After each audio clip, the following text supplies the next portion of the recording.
Assalamualaikum warahmatullahi wabarakatuh.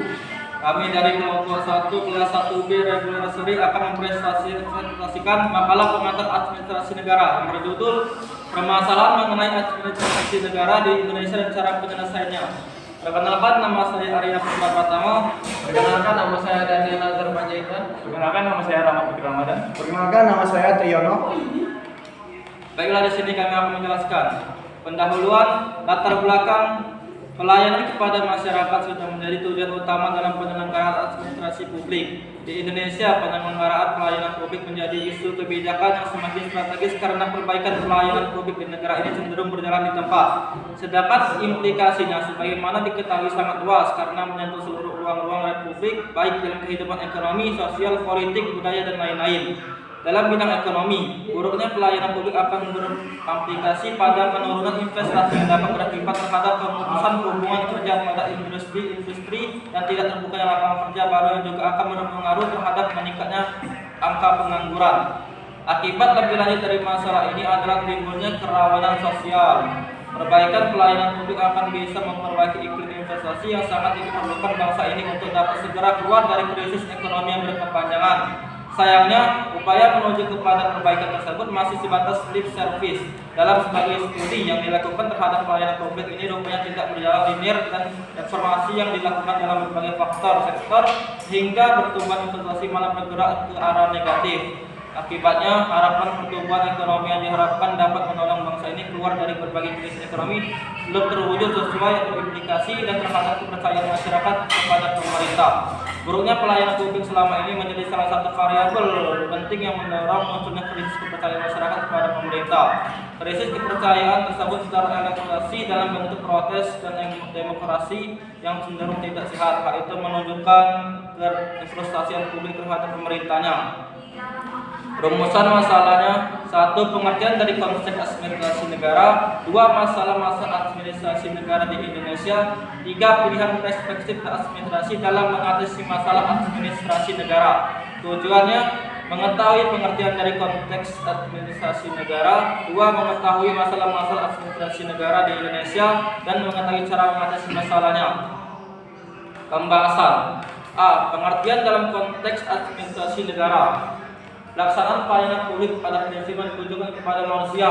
Sudah menjadi kodratnya setiap manusia membutuhkan pelayanan. Bahkan secara ekstrim dapat dikatakan bahwa pelayanan tidak dapat dipisahkan dengan kehidupan manusia. Sejak lahirnya manusia sudah membutuhkan pelayanan. Bagaimana dikemukakan Rusli 2004 bahwa selama hidupnya manusia selalu membutuhkan pelayanan. Pelayanan menurutnya sesuai dengan life cycle theory of leadership bahwa pada awal kehidupan manusia bayi melayani secara fisik sangat tinggi, tetapi seiring dengan usia manusia pelayanan yang dibutuhkan akan semakin menurun. Masyarakat setiap waktu untuk menuntut pelayanan publik yang berkualitas dan berat, meskipun tuntutan tersebut sering tidak sesuai dengan harapan karena secara empiris pelayanan publik yang terjadi selama ini masih bersirikan hal-hal yang berbelit-belit, lambat, mahal dan melalui ketidakpastian. Melayani bukan yang dilayani. Pelayanan publik secara konseptual dapat dijelaskan dengan menelaah kata demi kata. Menurut Kepler sebagaimana dikutip dari Luqman 2000 disebutkan bahwa pelayanan adalah setiap kegiatan yang menguntungkan suatu kumpulan atau kesatuan dan menawarkan kepuasan meskipun hasilnya tidak terikat pada satu produk secara fisik. Istilah publik dalam pengertian sehari-hari di Indonesia sering dipahami sebagai negara atau umum. Hal ini bisa dijumpai pada pola bahasa Indonesia yang menerjemahkan publik seperti pada istilah publik administrasi yang menerjemahkan sebagai administrasi negara. Kata publik sebenarnya sudah diterima menjadi bahasa Indonesia baku menjadi publik yang berarti umum atau orang banyak. Berdasarkan uraian pengertian di atas, maka berbagai pengertian pelayanan publik dapat diartikan sebagai pemberian layanan keperluan atau masyarakat yang mempunyai kepentingan organisasi itu sesuai dengan aturan pokok.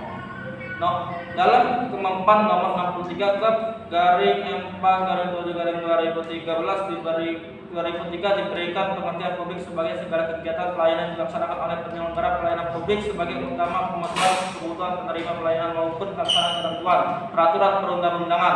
Dengan demikian, pelayanan publik adalah pemenuhan keinginan dan kebutuhan masyarakat oleh penyelenggara negara. Dalam Undang-Undang Nomor 25 Tahun 2009 tentang pelayanan publik disebutkan pengertian pelayanan publik sebagai kegiatan atau rangkaian kegiatan dalam rangka pemenuhan kebutuhan pelayanan sesuai dengan peraturan perundang-undangan bagi setiap warga negara dan penduduk dan atas barang jasa atau pelayanan asistensi yang disediakan oleh penyelenggara pelayanan publik. Pelayanan publik pada dasarnya menyangkut aspek kehidupan yang sangat luas. Dalam kehidupan bernegara, maka pemerintah memiliki fungsi memberikan berbagai pelayanan publik yang diperlukan oleh masyarakat, mulai dari pelayanan dalam bentuk pengaturan atau pelayanan lain. Dasar realitis pelayanan publik yang ideal menurut paradigma public service yaitu pelayanan publik harus responsif terhadap berbagai kepentingan dan nilai-nilai publik yang ada. Tugas pemerintah dalam melakukan negosiasi dan mengelaborasi berbagai kepentingan warga negara dan kelompok komunitas.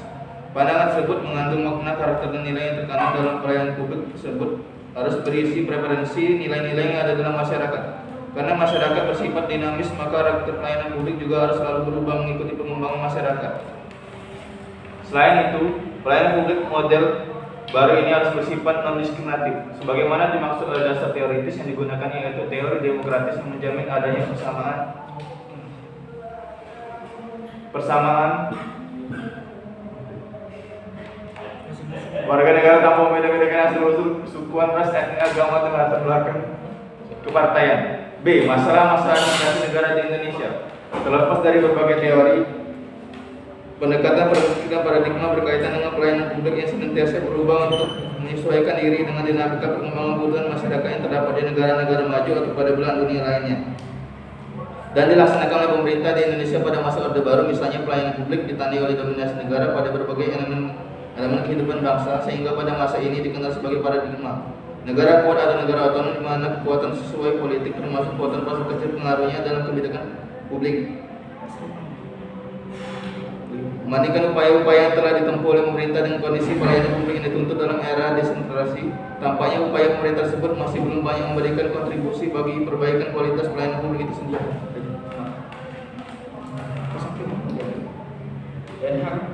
Dan sebagai pencetus prospektif baru administrasi publik, ini new public service. Kedua, ini ahli menyarankan untuk meninggalkan prinsip administrasi klasik dan new public manajemen yang termasyhur dengan preventing manajemennya dan beralih prinsip new public service menurut Den Haag 2003. Administrasi publik harus melayani warga masyarakat bukan pelanggan. 2. Mengutamakan kepentingan publik. 3. Menghargai kewarganegaraan daripada kewirausahaan. 4. Berpikir strategis dan bertindak demokratis. 5. Menyadari bahwa akuntabilitas bukan sesuatu yang mudah. 6. Menjadi dan melayani daripada mengendalikan. 7. Menghargai orang bukannya produktivitas semata. Paradigma terakhir dari Kawajima tersebut, yakni mendapatkan perhatian yang besar dari berbagai negara melalui ajakan UNDP dengan menggunakan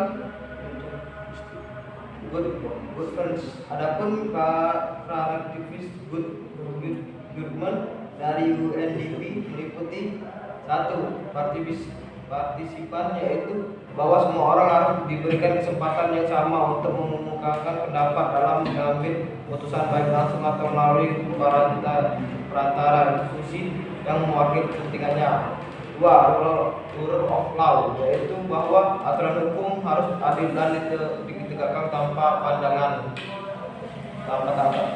bulu. 3. Transparansi, yaitu bahwa keterbukaan harus dibangun di atas aliran informasi yang bebas. Responsibel, yaitu bahwa institusi dan proses yang ada harus diarahkan untuk melayani para stakeholders. 4. Consensus orientation, yaitu bahwa harus ada proses mediasi untuk sampai pada konsensus umum yang didasarkan atas kepentingan kelompok dan sedapat mungkin tidak didasarkan pada kebijakan dan prosedur. 3. Quality, yaitu bahwa 5. Quality, yaitu bahwa semua orang memiliki kesempatan yang sama untuk memperbaiki dan mempertahankan kesejahteraan. 6. Activities and equity, yaitu bahwa proses dan institusi-institusi yang ada dapat mungkin memenuhi kebutuhan masyarakat melalui pendapat pemanfaatan terbaik terhadap sumber daya yang ada. tujuan akuntabilitas, yaitu bahwa para pengambil keputusan di instansi pemerintah, sektor publik dan organisasi masyarakat dapat melayani harus mampu. 8. Pertanggungjawaban apa yang dilakukan dan diputuskannya kepada publik sekaligus pada para pemangku kepentingan. 5. Strategi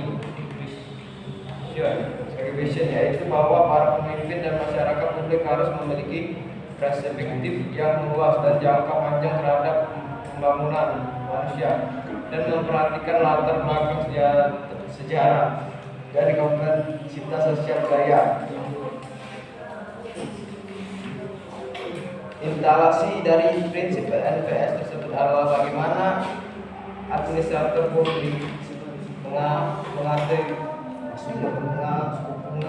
mengalokasikan dan membagi kepentingan warga negara agar kepentingan warga negara tersebut dapat terbagi rata. Diperlukan media pertemuan antara pemerintah dengan warga masyarakat sehingga semua kepentingan warga masyarakat dapat diakomodasikan.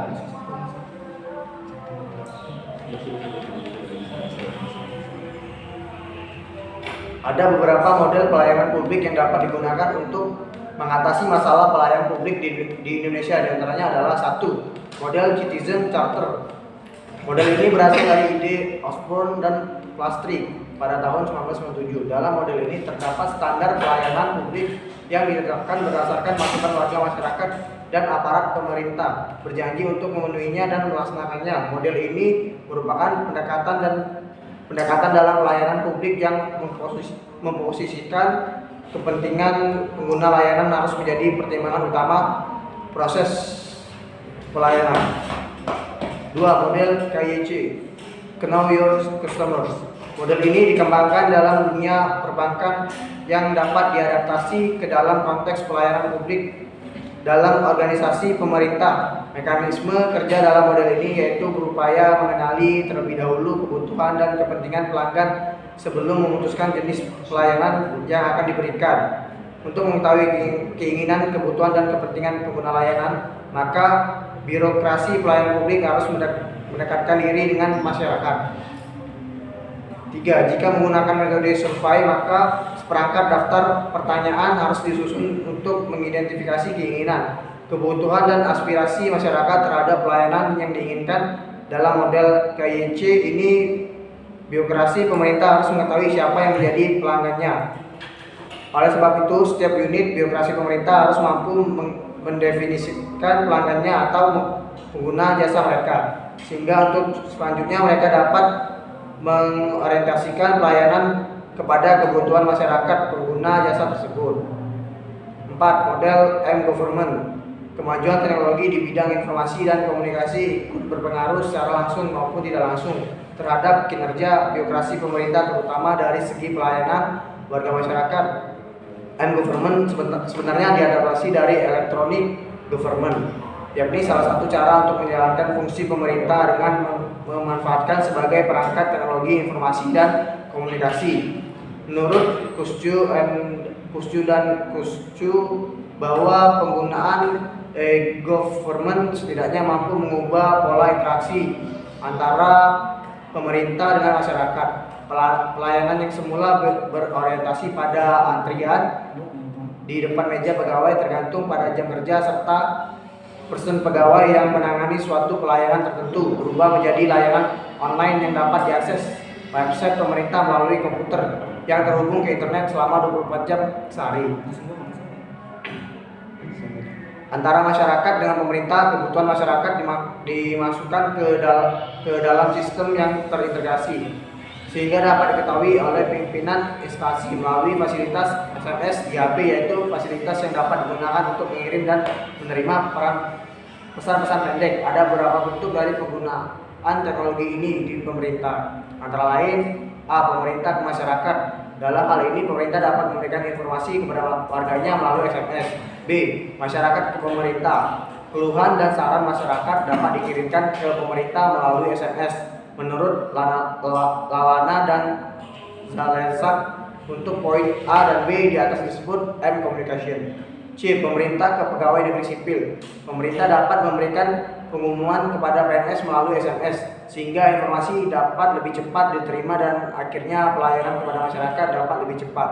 Kemampuan lain dari ponsel adalah mampu memberikan lokasi di mana PNS berada. Ada beberapa cara atau pola yang dapat dilakukan untuk mengefektifkan model pelayanan M-Government. Ini konsep yang ditawarkan oleh Nugroho tahun 2008 adalah A. Masyarakat dengan basis data aduan masyarakat.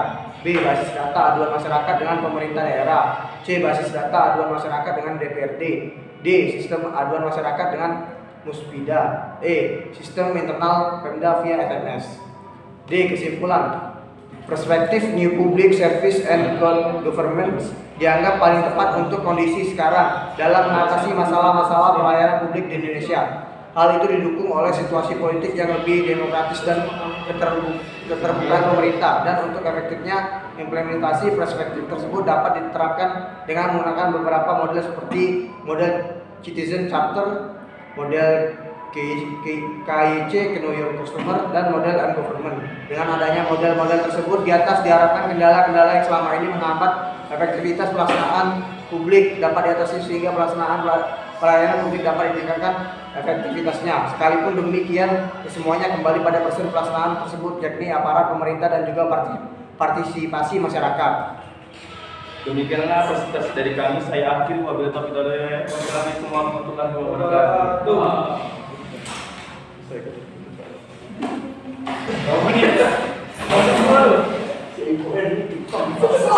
Sekali